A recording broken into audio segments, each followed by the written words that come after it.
Vamos falar de VGHF11, um fundo imobiliário queridinho de muitos investidores.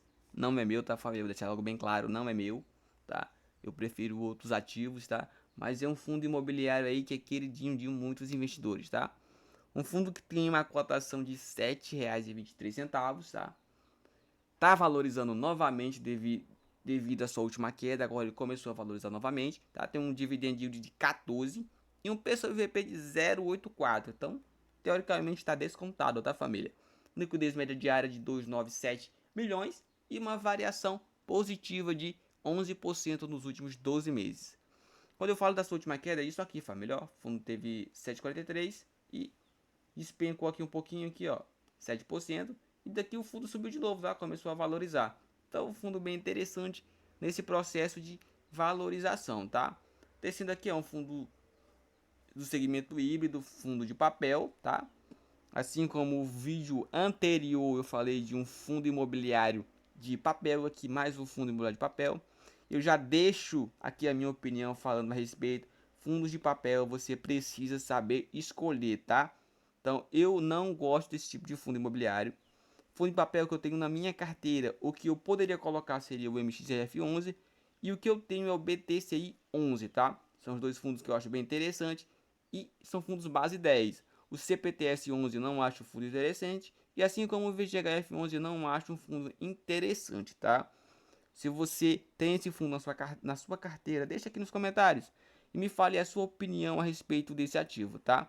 Tem uma taxa de administração aí de 0,90%, tá? Sobre o patrimônio líquido mínimo aqui de 10 mil mensais. E vacância não vai existir, né? Por ser um fundo de papel. Tem um número de cotistas bem interessante. Como eu falo, tem muita gente que gosta demais desse fundo imobiliário, tá? Aqui ele tem um valor patrimonial por cota de quase 1,5 bilhão, família. É um fundo bem grande, tá? É um fundo bem grande. Por isso é que eu falo, cada pessoa, cada investidor com o seu gosto e sua peculiaridade, tá?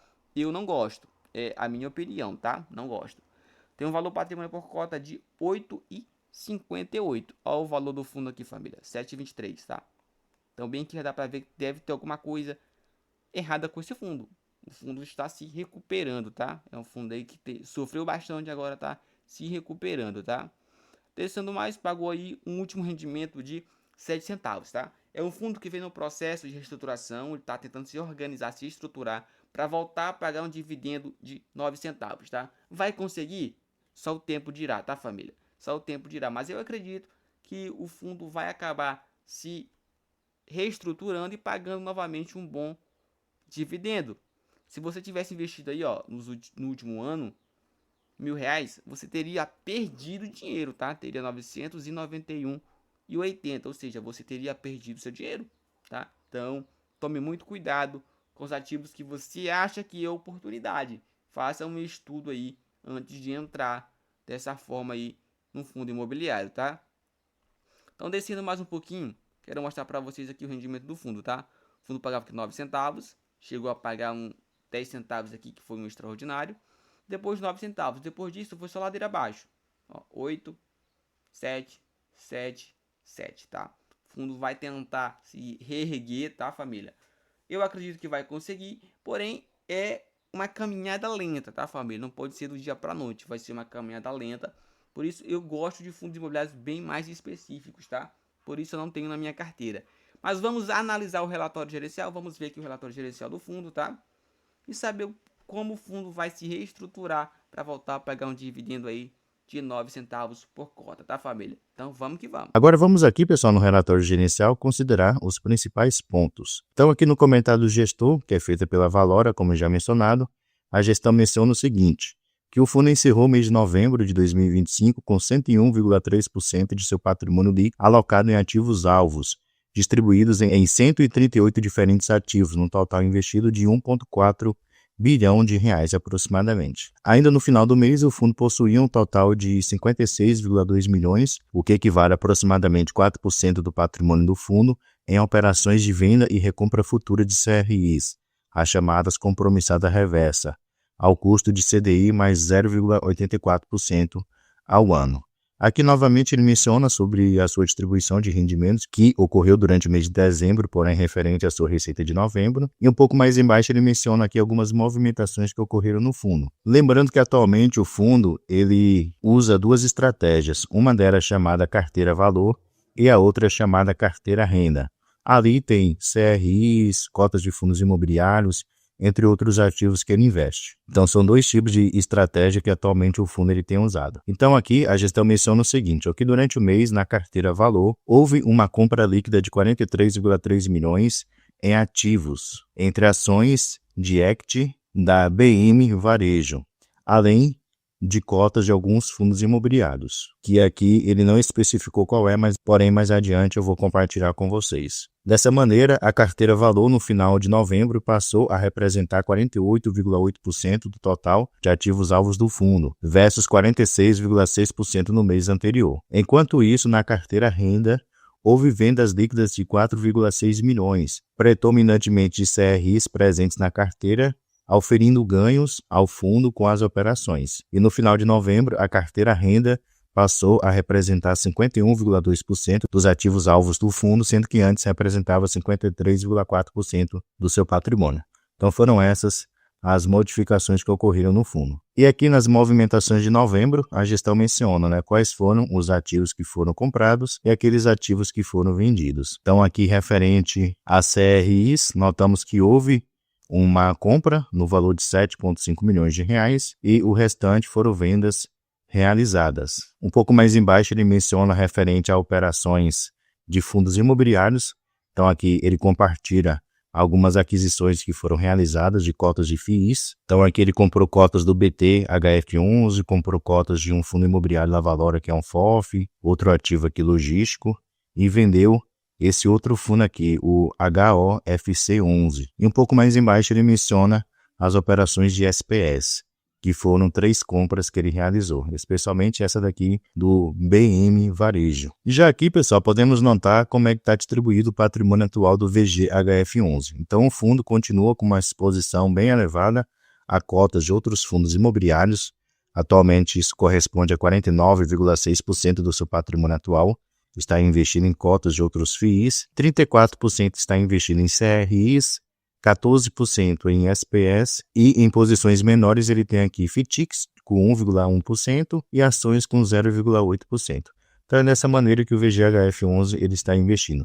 Bem diferente de alguns anos anteriores, onde ele investia especialmente em CRIs e tinha uma exposição menor em cotas de outros fundos imobiliários. Pelo menos na minha visão é exatamente isso que tem contribuído para que o fundo ele diminua a sua receita e, consequentemente, acabe pagando um dividendo menor para os seus cotistas, já que operações CRIs geram uma receita bem maior do que investir em cotas de outros fundos imobiliários. A estratégia do fundo a longo prazo é realizar ganho de capital com esses fundos imobiliários, e isso realmente é bom, mas a gente não sabe quando é que isso vai acontecer. Quanto é que o fundo ele vai conseguir realmente realizar esse ganho de capital. Para que isso ocorra, a Selic ela tem que começar a cair e isso, consequentemente, vai beneficiar os fundos imobiliários. A expectativa de alguns era que a Selic começasse a cair no início de 2026, lá no primeiro semestre.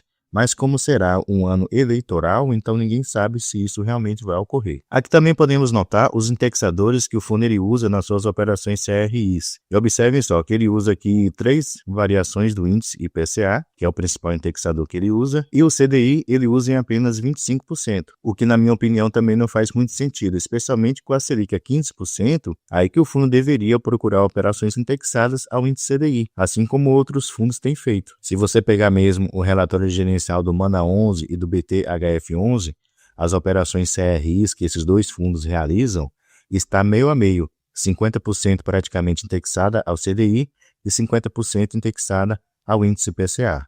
Já que no VGHF11 a gestão faz totalmente diferente. Então é outro ponto que acaba aí não ajudando o fundo a ter uma receita mais elevada. Se o fundo tivesse uma exposição maior ao índice CDI, com certeza ele estaria recebendo uma receita um pouco maior. Então esse é mais um ponto que acaba atrapalhando o fundo em si. Se voltarmos um pouquinho aqui, pessoal, podemos considerar o seu demonstrativo financeiro referente ao mês de novembro. Então notamos que durante o mês de novembro o fundo teve uma receita total de R$ 14.829.000, O que mais ajudou o fundo aqui foi suas operações SPS, que ele teve um lucro aqui de 2,3 milhões de reais, bem mais elevado do que nos meses anteriores. Aí pegando a sua receita total lá de 14,8 milhões de reais, tirando as despesas do fundo, que somou o valor de 1,8 milhões de reais, o fundo ele ficou com um resultado líquido para poder distribuir aos seus cotistas de 12 milhões 947 mil reais. E o valor que ele pagou em dividendos foi de 11 milhões 530 mil reais. Então, notamos que durante novembro ele acabou sim gerando uma receita maior do que o valor que ele distribuiu para os seus cotistas. Então, ele poderia sim ter pago um dividendo um pouco maior. Porém, esse valor não chegaria a 8 centavos. Por qual motivo? Para que ele conseguisse pagar 8 centavos por cota, ele tinha que gerar pelo menos 13 milhões 177 mil reais aproximadamente, que foi exatamente o que ele distribuiu aqui durante o mês de setembro de 2025. Ele distribuiu esse valor que corresponde exatamente a 8 centavos por cota. Porém, o valor que ele acabou gerando durante novembro foi de 12,9 milhões de reais. Então, ele poderia ali, no caso, ter pago 7 centavos e meio, alguma coisa assim. Mas como a gestão não tem um costume de fracionar, ele paga ou 7 ou se não 8 centavos, então a gestão preferiu aí guardar esse dinheiro para uma próxima distribuição de dividendos. Então, até depender do valor que o fundo de gerar durante esse mês de dezembro, que ele vai pagar em janeiro, ele pode aumentar um pouquinho o seu patamar de rendimentos. Suponha que o fundo gere novamente uma receita próxima dessa daqui, que ele gerou durante o mês de novembro. Então, ele pode usar esse valor que ele vai gerar durante o mês de dezembro, juntar com esse resultado positivo que ele teve durante o mês de novembro e anunciar, no caso, uns 8 centavos por cota, que ajudaria bastante aí a poder animar os investidores de modo geral. Até porque, se notarmos aqui, ele tem um resultado acumulado de quase 2 milhões de reais, o que corresponde a exatamente 1 centavo por cota. Então, creio eu que nesse próximo anúncio de dividendos que vai ocorrer amanhã, dia 30, já que dia 31 a Bolsa de Valores não vai funcionar, então amanhã, creio eu que o fundo possa anunciar 8 centavos por cota. E se voltarmos mais um pouco aqui, podemos observar as suas operações. Então, aquelas concentrações que ele tinha nessa empresa aqui, na construtora Relbó, o fundo acabou vendendo algumas operações CRIs, então aquela concentração não existe mais e o fundo voltou a ser bem diversificado. Sua maior posição atualmente está nesse primeiro devedor, na Mabu, com um PL de 3% aproximadamente. Todo o restante está inferior a essa porcentagem. Ele ainda tem algumas operações aqui nessa construtora Relbó, porém não chega a nem 5, 6% direito. Ele tem essa daqui com 1,9%, aí descendo mais um pouco tem essas duas aqui, que vai dar aproximadamente uns 2%. Então, como eu mencionei, aquela concentração que ele tinha, atualmente não tem mais. E aqui podemos notar que ele tem praticamente 490 milhões de reais investido em CRIs. Ele tem FITICs com 15 milhões de reais. Se descermos mais um pouco, ele tem aqui seus fundos imobiliários, que é seu principal investimento.